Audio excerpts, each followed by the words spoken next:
afternoon, class.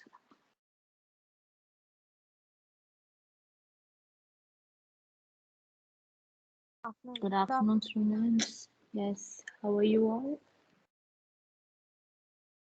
We'll just wait a few more minutes so that everybody can join in.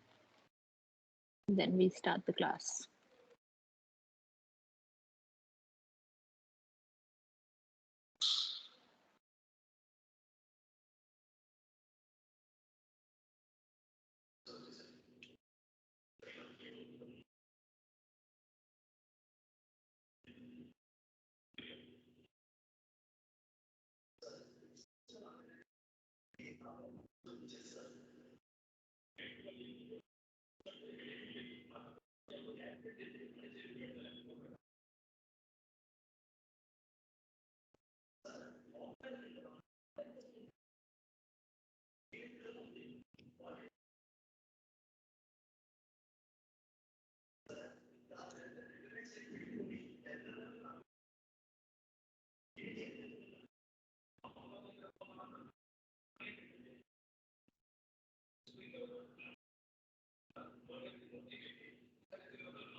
So today's topic, shall we start the class?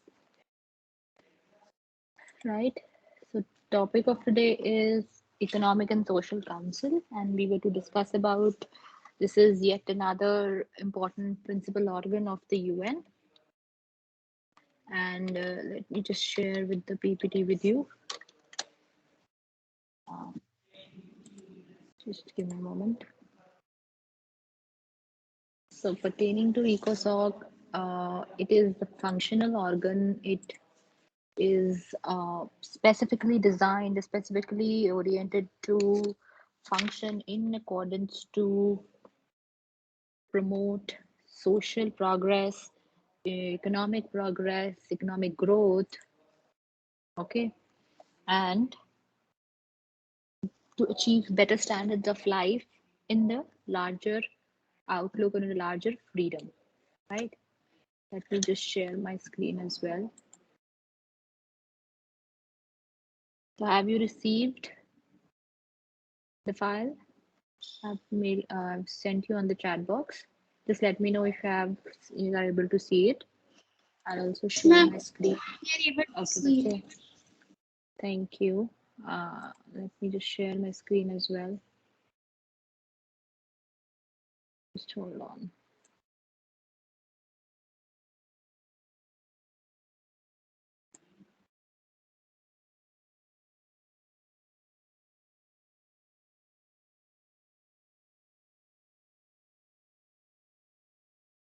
Is my screen also visible now? Yes, ma'am. Okay, perfect.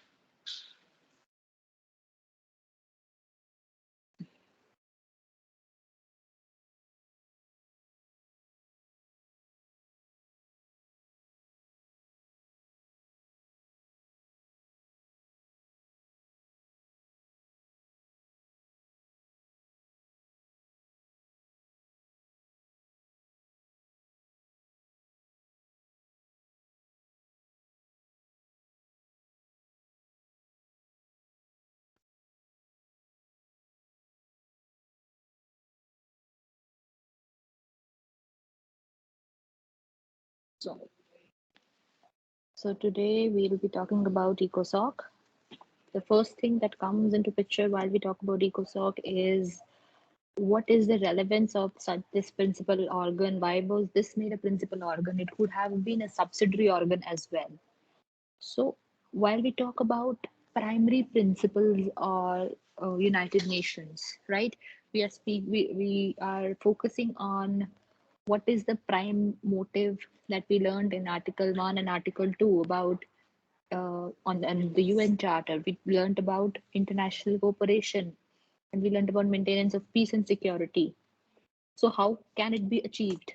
It could be achieved when the international problems related to economics, society, culture, or even humanitarian problems related to humanitarian characters are resolved. And again, the ideas or the noble visions of human rights, fundamental freedoms, with the freedoms without any discriminations, without any distinctions in pretext of race, caste, sex, language, religion, etc., are simply removed. And such ideas of equality and ideas of distribution of resources, proper allocation of resources are promoted and encouraged. So this is the reason this to achieve these ends or these particular measures, charter had to establish economic and social council, which was supposed to be one of the principal organs. So this is about the introduction. So the charter, in order to achieve these means of economic and social advancement of people, ECOSOC had to become a permanent member. Again, that is to secure international prosperity, stability, and justice. So originally, uh, there were 18 members, but now it is composed of 54 members, which are elected by General Assembly for a term of 3 years. Right? Coming to the composition part.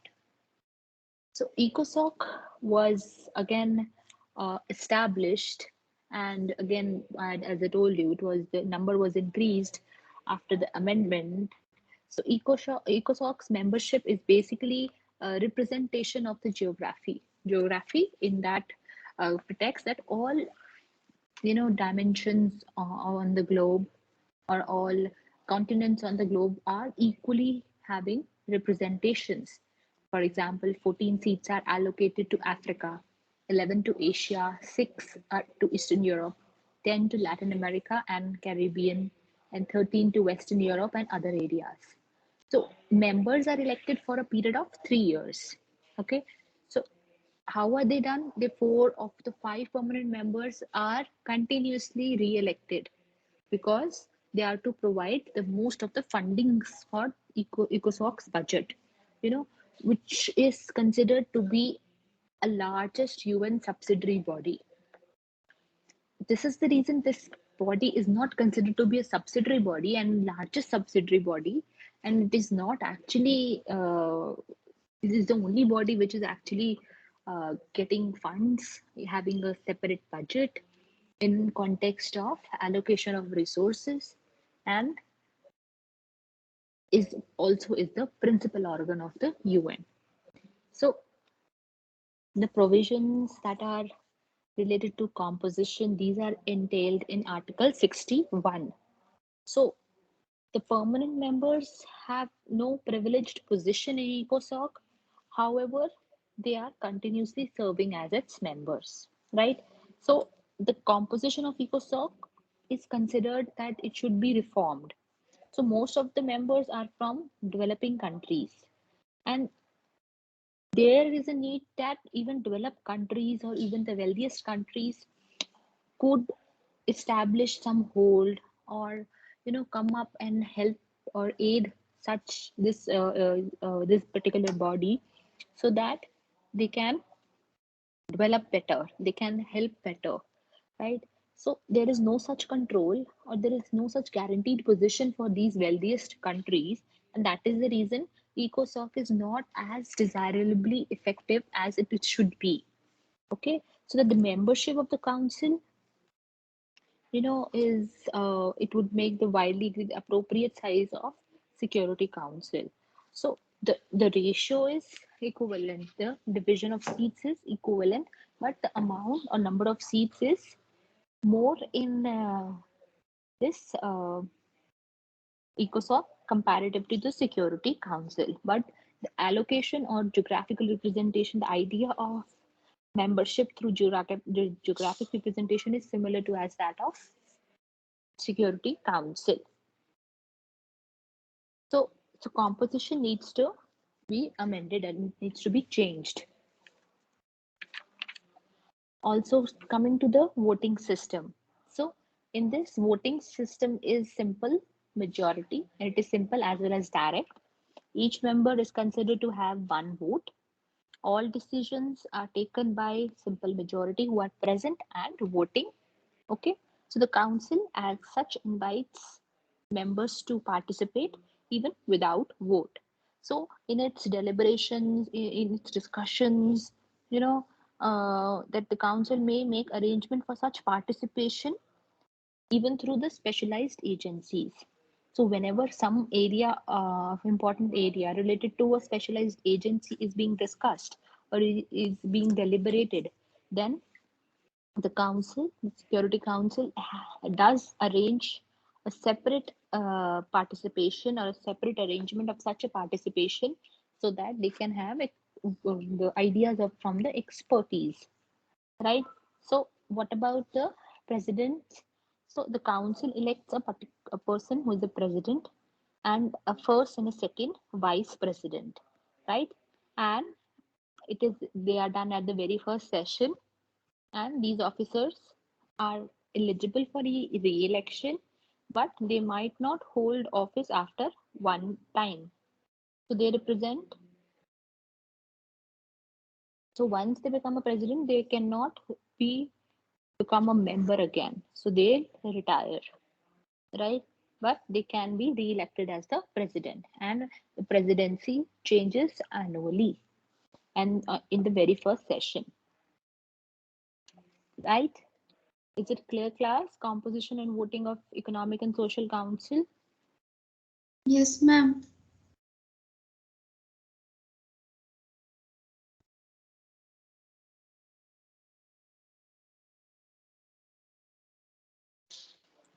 So moving on to the next part, powers and functions and specialized agencies. So as I told you, the the voting and the sessions are done annually. Similarly, there are regular sessions of this council which are held twice in a year. That is the minimum. And each 1 month, it is like a 1 month long session, each that is held in New York as well as in Geneva. The first session is generally oriented and devoted to social and humanitarian ideas, and the second session deals with economic and developmental matters. Right? So they have divided their zones into 2 months, and this is how they function. So the council also works efficiently in discussing international economics and various social issues, and formulates various ideas and recommendations to states and to organs and agencies of the UN. So it orients and guides and also initiates studies, reports with respect to these areas of international economics, social issues, maybe cultural, educational, health, and related matters. And it may recommend with respect to any such matters even to the General Assembly and the members of the UN and its specialized agencies, right? So the main task or the main function which it performs is to provide recommendations and deliberate issues or discuss issues related to international economics and social issues. So the second function that is hereby is about promotion of human rights and freedom. So the this council actually takes the initiative to make recommendations to promote for the purposes of observance of human rights and fundamental freedoms, and how can they be achieved. And whenever there are some deliberations related to a particular member state, so ECOSOC takes an initiative to hold a discussion upon these areas of humanitarian crisis and maybe fundamental freedoms that are being highlighted across the globe, right? Another function that it performs is about drafting of conventions on the matters which are related to its scope and upon which they have the power, that is related to society, economics, etc. So this is its scope and its power, and they prepare draft conventions for General Assembly. So this is one of the most important function or power it holds, that conventions that are related to its own subject or related to its specialized area, that is in economics, social, cultural, educational, health, or areas of that area, they are done by this particular council, and the draft conventions are thus prepared. Is it clear, class? Shall I move forward?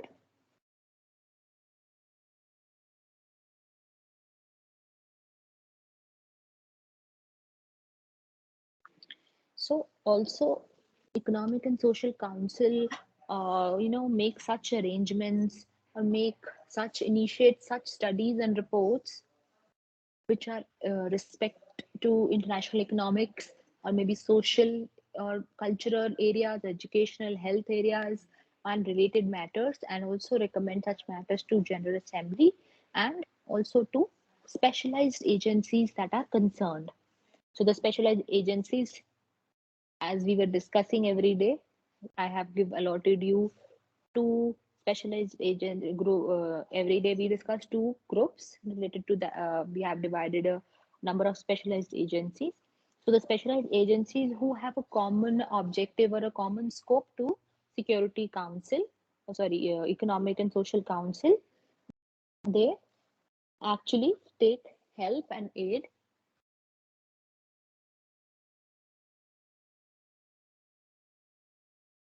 and such matters are discussed in the General Assembly and in these specialized agencies, right? Such even the council actually makes such reports with the members of the UN, and these reports are actually taken steps. A few steps are taken to give effect to these ideas, these recommendations, which are enlisted in the reports.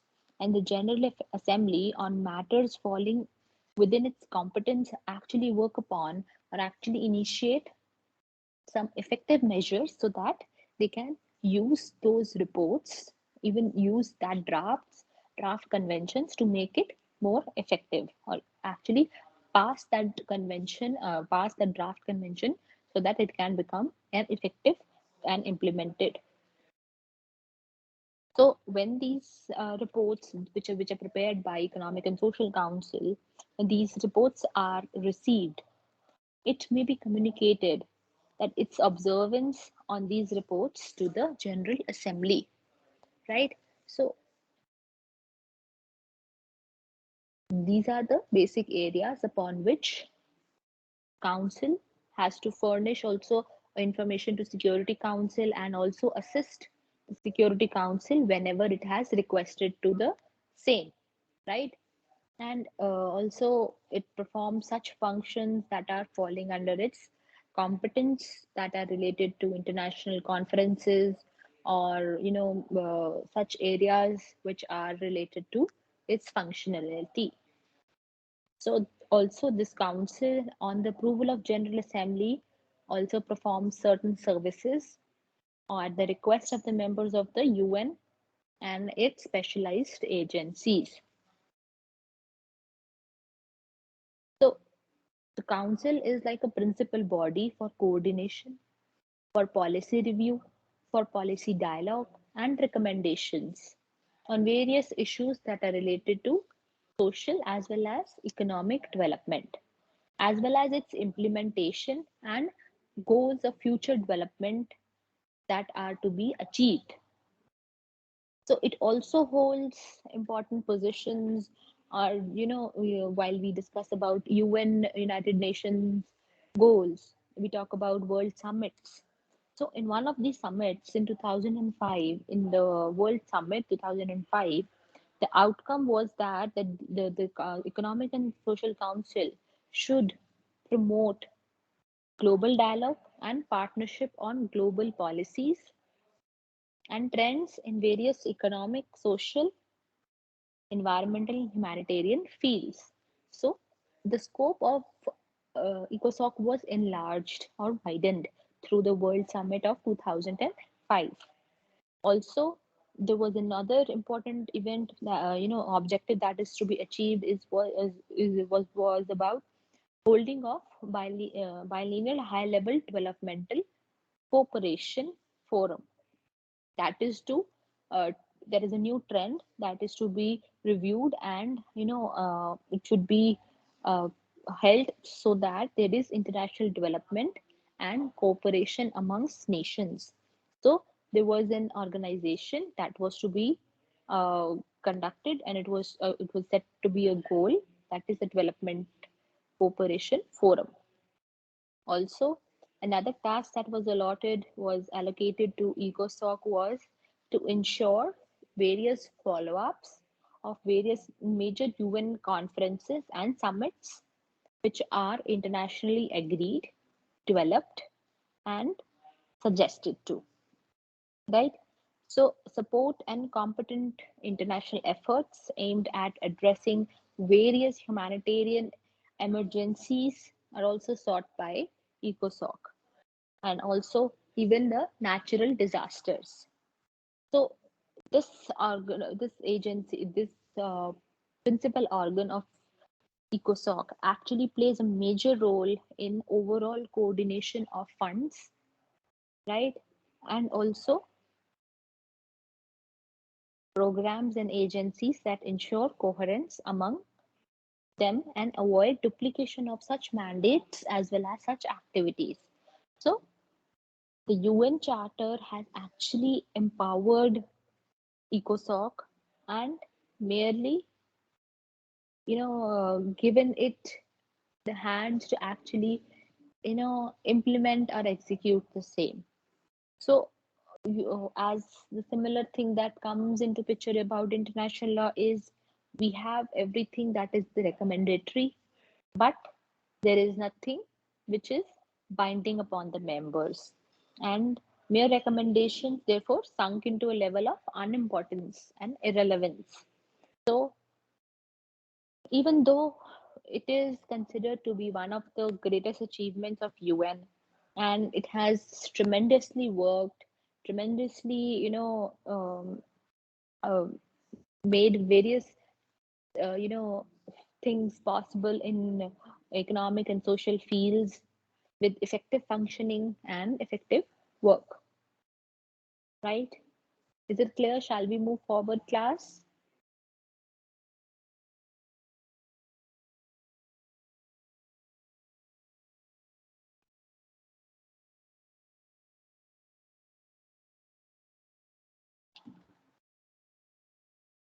So moving on to the functional part.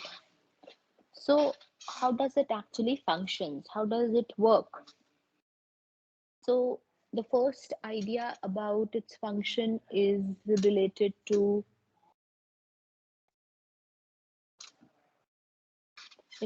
specialized agencies firstly. So as we know, we have just started to discuss about specialized agencies also, and we are to discuss two more agencies today also. I'll just talk out the time. Right. So specialized agencies are the several intergovernmental organizations, again, that are set to deal with specific international problems. Right. So this council actually stands in special relation to these organizations. Right. So the council is actually empowered to perform such work or such relation to these agencies that it may enter into agreements for these agencies to bring such a relationship with the UN that such agreements are beneficial for either of them, but it is done through General Assembly. Also, ECOSOC is empowered to coordinate its respective activities to such respective specialized agencies through various recommendations, consultations, and such agencies also can give recommendations to General Assembly and to the members of the UN. So the council is actually empowered to obtain regular reports from these agencies, and the council may make arrangements with these members and with along with the specialized agencies to secure such reports, right? Also, the UN Charter provides that the Council can initiate negotiation among states that are concerning, for any special, when there is some introduction to specialized agencies, which may be required for, areas of that context for, or to achieve such accomplishments or, accomplish such areas which are of scope under the ECOSOC that are social, economic, health, cultural, and have similar objectives to be achieved, right? So, what happens is these specialized agencies function along with ECOSOC to achieve better results, to have better deliberations, and also through various commissions and committees, it can gradually get hold and gradually develop various aspects and effective measures through deliberation to actually ultimately achieve it to achieve the aspect of human well-being as well as guide a proper guide to mankind in a constructive and a cooperative international environment, and again to the basic object to maintain peace and security at the international community, right? Coming to its functionalities or functional organs of ECOSOC. So under Article 68, the ECOSOC can set up commissions. So these commissions, these are called the functional commissions. So the functional commissions under ECOSOC are set up for various functions to perform various tasks, right? So in various fields related to economics and social fields, and also for the promotion of various aspects of human rights, such other commissions as may be for the functionality, better functionality of this uh, principal organ, right? So under this provision of Article 68, the Council has established a number of functional commissions, right? So these functional commissions, such as various related to various aspects of social fields as well as economic fields. For example, there is statistical commission, commission on population and development, commission of social development, commission of human rights, commission of narcotic drugs, commission of status of women, commission of crime prevention and criminal justice, commission on science and technology for development, and commission on sustainable development, United Nations forum on forests, right? So all these functions can, these are consisting of various experts who are chosen from various fields, on the basis of their personal qualification, so that they may provide technical advice. These commissions are the expert agencies who investigate, who are like investigative bodies on the various matters that are falling within its competence.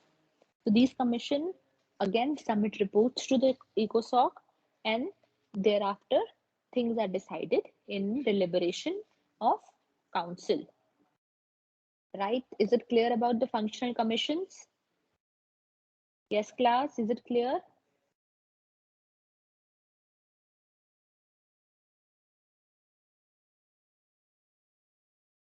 You want me to move forward?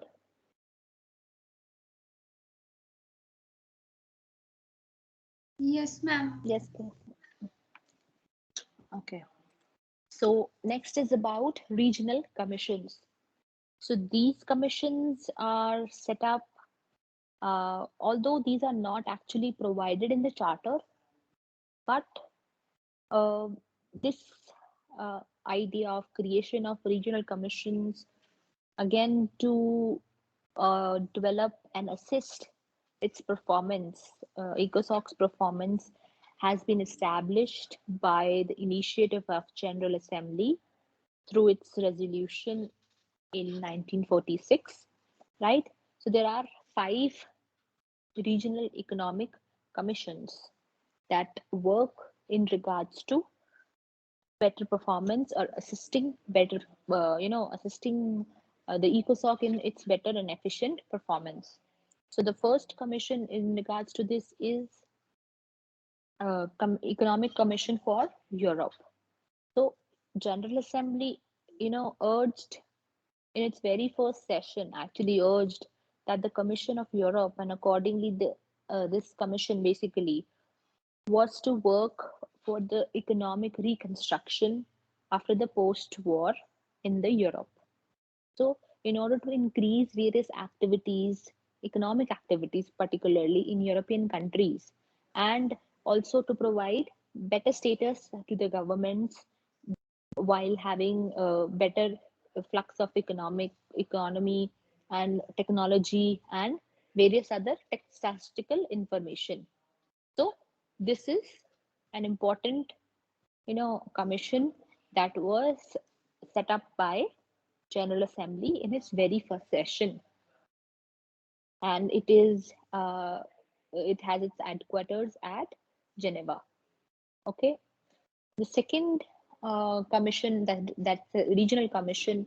Regional commission, as in they are based on regions, and these are region oriented. First is about the Europe, second is about Asia and Pacific, third is about Africa, fourth is about Latin America and the Caribbean, and the last is the Western Asia, right? So the second part is the Economic Commission for Asia and Pacific, or even it is called Far East. Okay, so it was renamed later on, but earlier it was called Asia and Far East. So it was again, for in order to have a geographical clarity, it was renamed, and it's again, the only equal concern was to reflect economic growth in this particular region. The third is about the Economic Commission for Latin America and the Caribbean. Again, the Caribbean was later added in 1983, and its headquarters is at Santiago, and it meets biannually, and it has a committee who carries out its work between the session. So while it is not in session or in between the sessions also, it has a committee who actually keeps working on. So the next is about Economic Commission for Africa. So it was also established very late, that is in 1958, and it is situated at Addis Ababa. And the chief objective of this commission is to focus on modernization with emphasis on rural development as well as industrialization. So, Commission for Africa, Economic Commission for Africa has various sub-regional organizations that could be multinational programming and operational centers. There are around 5 centers that are being set up, and this is how it functions. So the works are generally closely done with the Organization of African Unity, that is OAU, Organization of African Unity. So about the last, another list is about the Economic and Social Council for Western Asia. It was established in 1973, and it meets annually. And earlier, its location or headquarter was in Beirut, but however, because of civil strife and conflict, it was relocated to Amman in 1976. So these commissions are composed of various member states within the areas, and also of certain other countries with special interest. So these commissions actually undertake various research, advises, also suggest the council on problems of their regional nature, right? And also make recommendations to their respective governments admitted in such, in such an advisory capacity, and also suggest uh, problems and interests that are regional based and are of special interest to the specialized agencies on those matters that are falling within its competence. So these commissions, these functional and the regional commissions, are actually suggested and proved themselves to be the most successful organs of UN in actually promoting cooperation in social and economic fields. We have developed a way far through these functional commissions and functional and regional commissions of ECOSOC. There are also various committees which are there in which are present in the ECOSOC, which actually help aid these commissions as and when they are required to prepare reports which work under these commissions. Right, let me just stop sharing the screen. Yes. So these were about these functionalities, and this commission was about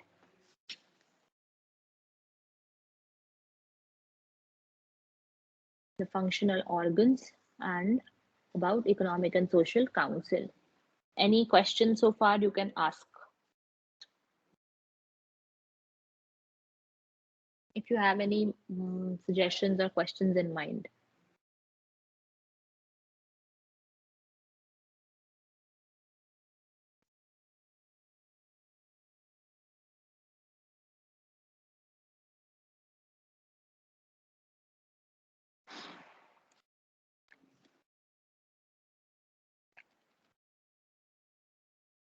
Is it all clear, class? Yes, ma'am. Okay, that's wonderful. You don't need any repetitions. So for today's presentation, group discussions, whose turn is it? Let me call out the names and we hurriedly discuss today's agency.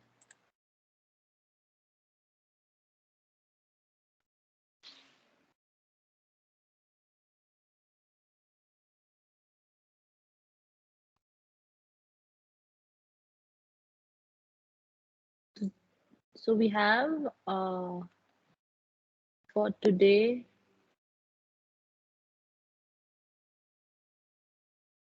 anyway, are you prepared? Any one of you? I'm not able to find it.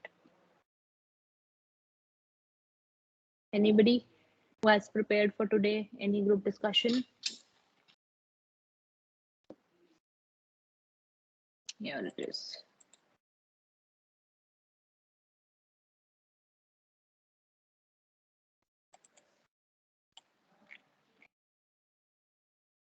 So we were to discuss ICAO, International Convention on Aviation Organization.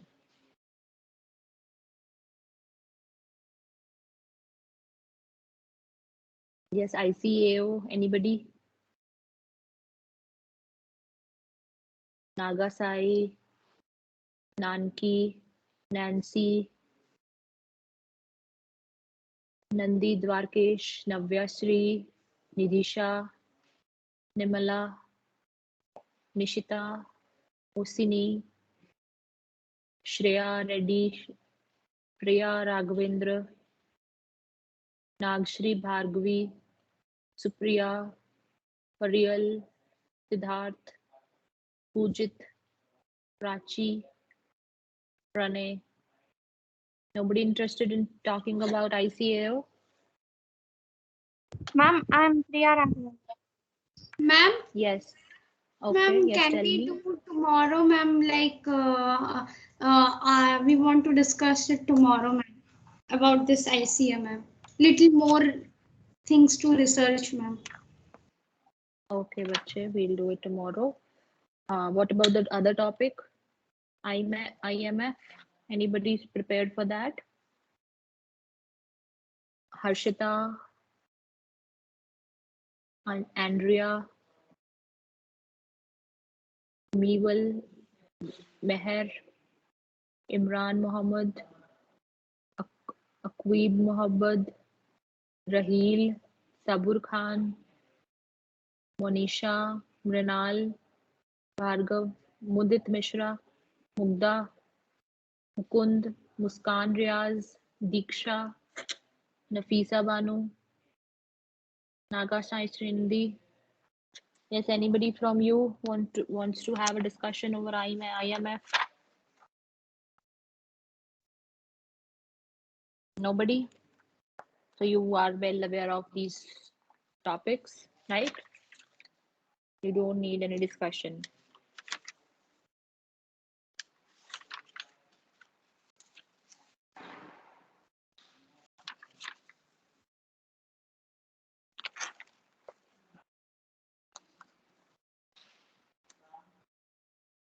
Nobody's there in the class from these group members. I have called out your names. Please respond. Nobody's present. At least raise your hands if you are present.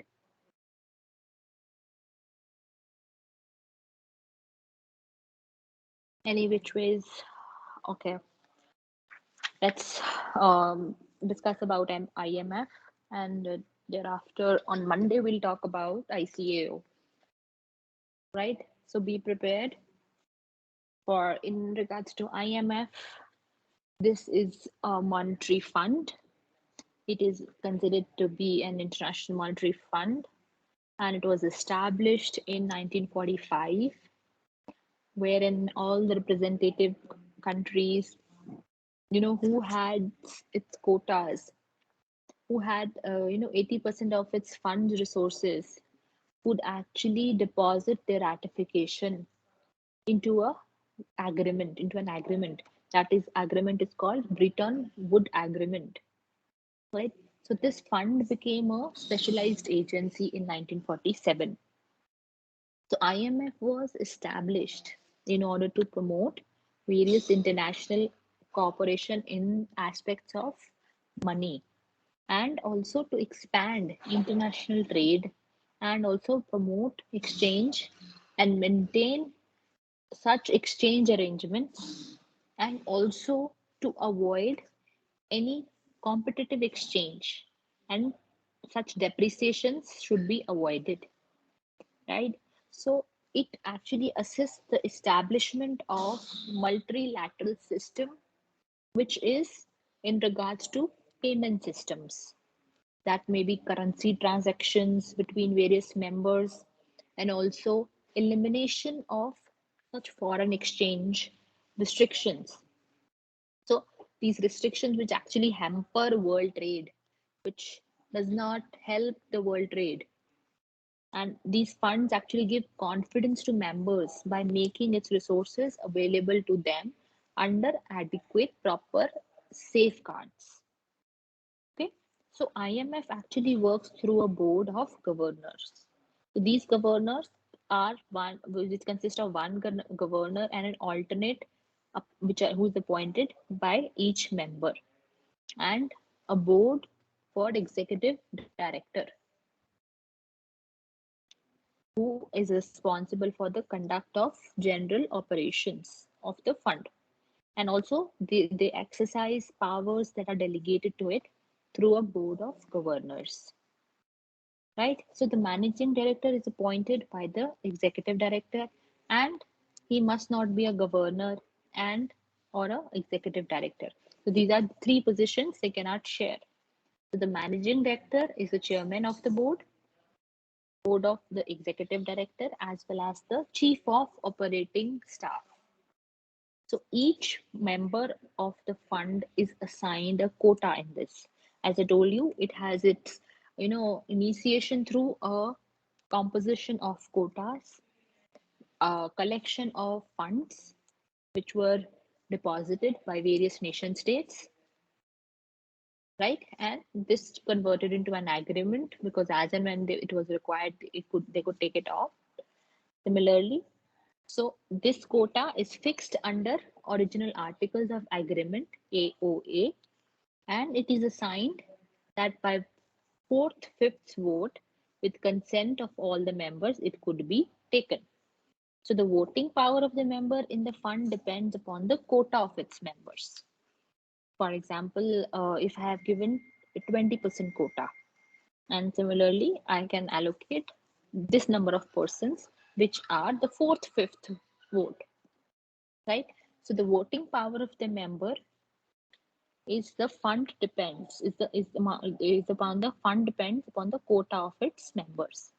So this system is inequitable in the sense that the quota for developed countries is more and is higher, and for it has got more votes, so that so this way they can decide for themselves, and for the developing countries is of course lesser. So the result is that the developed countries can regulate the entire working of the fund. Okay, and so this actually makes an imbalance and inequitable funding or inequitable representation. So they decide on various important issues of the fund according to their wishes and also disregard the interest of the underdeveloping or developing countries. So it is much needed that such voting system should get changed so that even equal participation or equal relevance is provided to the underdeveloped or developing nations in all decision making and formulation of equitable and durable monetary systems. So it works like a bank. It is considered to be a World Bank, IMF, right? Though it enables member countries to convert their currencies into currencies of all other member countries, right? So according to the provision of this fund, a member state can purchase and draw from the fund foreign currency in exchange for its own currency up to 125% of its quota. Okay, so during 1 year, a country can purchase a fund from foreign currencies up to 25% of its quota limit, and till the purchasing country's currency with the fund becomes equal to 200% of its quota. So the fund grants loan. In short, I'm telling you, this fund actually grants loan to the foreign for in lieu of foreign currencies to the member countries to to correct the disequilibrium and to chalk out balances of payments position and to correct any imbalances and to remove such imbalances maybe in a temporary format, but it could be removed at the earliest after these funds are taken as a loan and on a basis of a quota. So IMF may also lend the countries to support the external value to their currencies, right? So it has actually designed various schemes to help countries to solve their balance problems or payment problems. So the schemes whereby like supplementary financial stability, standby agreements, extended fund facility, compensatory facility, and buffer stock facility, etc. So these are the stabilities and facilities that are provided by the fund, and accordingly they can function. Is it clear? So it's already time. I should be ending the class. Yes, class, is it clear to you, IMF? Yes, ma'am. Right. Thank you, Prachi. So I am just ending the class for today. So be prepared for Monday's class. We'll also speak about ICAO, International Civil Aviation Organization. And for the next two groups, please be prepared. International Developmental Authority and International Finance Corporation, right? So thank you, class. I'm ending the meeting now. Thank you, ma'am. Thank you, Vachan.